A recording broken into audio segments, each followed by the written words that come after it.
My name's Verity, and if I had a biography, it would be called Me, Myself, and VI. I like to say I'm an expert blind person or a professional visually impaired person. Either way, I'm an expert visually impaired person living in the historical city of York. I've known York through the ages, from the 1980s to the present day. Most people think that York is an historical tourist destination, but to me, it's home. It has a certain ambience, whether it's Christmas through to summer, autumn through to spring, drinking a cold lager at the side of the river on a balmy summer's evening, or a mulled cider in one of the cosy pubs on Stonegate. York is very special. We have a family friend who said it was the closest city in England to Paris. But to me, it'll always be Lapland. I remember being very young, about 3 or 4, going to the Co-op building on George Preston Street. It's no longer there now. Don't know what it is now. And going to see Santa and getting on the sleigh, and it being paper and cardboard rolling scenery with the reindeer sitting there thinking, well, I must be going to Lapland. Where else am I going?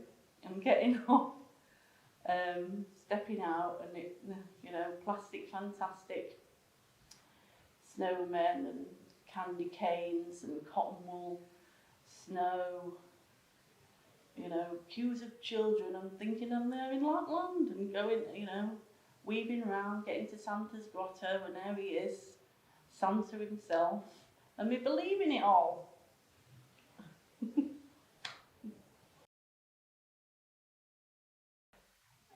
I always have fond memories of Leakenthorpe on Coney Street. It was a department store where Next is now. I remember the big chandelier in the foyer and being able to see the different lights, even though I was only partially sighted, I could still see the rainbows in the light, as it glistening. And going up to the toy shop, but I didn't really want to go to the toy shop, I just wanted to go to the cafe for the gravy and chips. I can still remember the taste of the gravy and chips today, and it will always have a dear part in my memory, the gravy and chips in Leakenthorpe Cafe.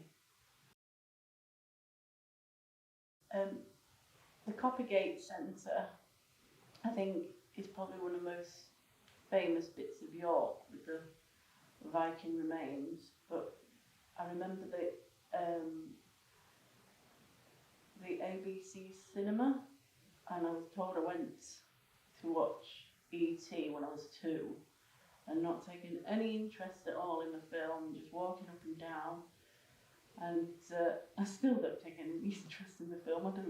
I've never got it, but I remember as a kid the Jorvik Viking Centre with the museum and the carts and the acrid smell to try and reinvigorate the smell from the Vikings, and it absolutely stank, and it all the smell coming out onto the street, horrible. And the souvenir shop with the little rubbers and the pencils and the pencil sharpeners. And Phoenix, the little department store, and the smell of the perfume mixing with the horrible smell from Viking Centre.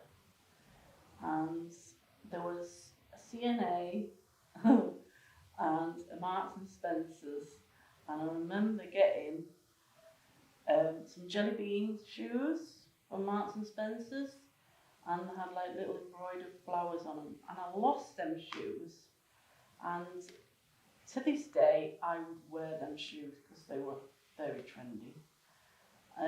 But I did like the toy store in Phoenix. I was more interested in that because there were no gravy and chips in Phoenix. And I like with all the Playmobil stuff. I had a bit of an obsession with Playmobil when I was a kid. And the green, it's very green, but it was the 80s, so it seemed very modern. And the green lights and the Fenwick sign and going round on the glass hood that went round, and the green of the lights, and at the globe of the light, and then the benches were green with wooden slats. And everything just seemed to be green, but very modern for its time, you know. I remember being an adult and taking my sister out to lunch when she was going off to university. And we were walking across Coppergate, and she was all glammed up, thinking she was posh spice with her big sunglasses on and a handbag and a long brown hair and a high heels, tittling along, you know, thinking she were all, you know, special, posing. And I'm there with my flip-flops and jeans on, squinting to see where I was going with the bright sunlight, and, you know, holding my hand up to my face. And who fell over but Sophie? Completely just went whoosh. You know, hair went everywhere, fell over. I was killing myself laughing because it should have been me that fell over. And she got up and she was like, "Stop drawing attention to us," you know.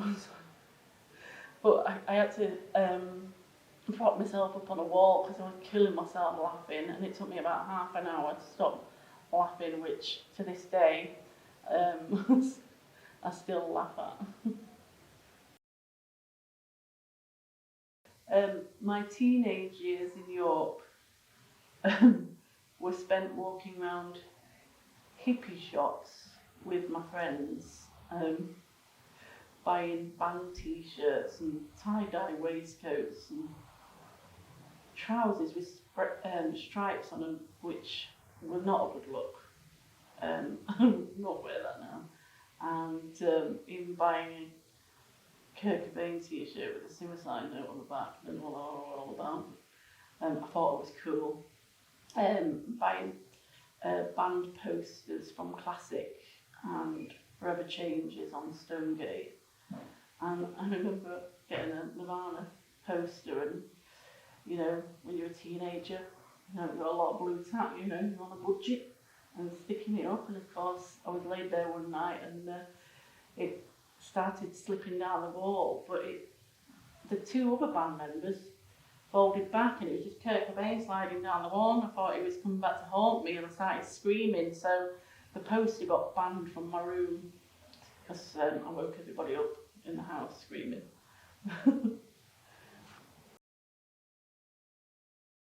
I do have memories of pushing my son in a pushchair. My eyesight was fading by then, but I could still push a pushchair, and I remember we were walking down Petergate at Christmas with all the fairy lights and that, but he had this thing of pulling his shoes and socks off. So in the middle of the winter, it doesn't look very good as a parent, you know, your toddler's got bare feet and it's freezing cold, and I could never find the socks and shoes, and I'd always have to go back hunting for them. And I remember having to go back into the Disney stores and finding one of his shoes on the till that obviously somebody had handed in. And then I used to go out on a Friday and Saturday night, and drinking and being visually impaired sometimes it doesn't always work, especially when you're trying to get into a nightclub or a bar. And I do have this memory of going into the Gallery nightclub, which I think was called Kudos, and waiting outside for the bouncer to let me in. And I thought he was letting me in, but, so walking up the stairs all confidently, staggering a bit, and him telling me to get out because he thought I was drunk. And I was protesting, I'm not drunk, I can't see. But he didn't believe me, and my friends were sticking up for me, going, no, she can't see. And I pulled out my guide dog ID badge and showed him it, and he was like, oh no, I'm sorry, love. So he went down to show his colleagues, and he came back in and went, go on in, love, go on in.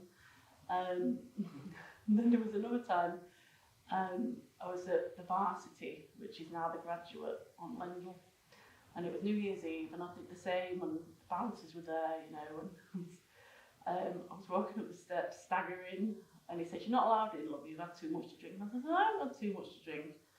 And he said, no, I don't believe you. So I walked up to him and I said, do my eyes look normal to you? And he went, well, as you mentioned it, no, they don't. Go on, in you go, love. York has always been a bit of a jigsaw to me. I can never fathom where I am, but I always know where I am on Parliament Square. I remember the underground toilets that used to be there. I think they shut in the mid-80s. They wouldn't be allowed now because of the accessibility.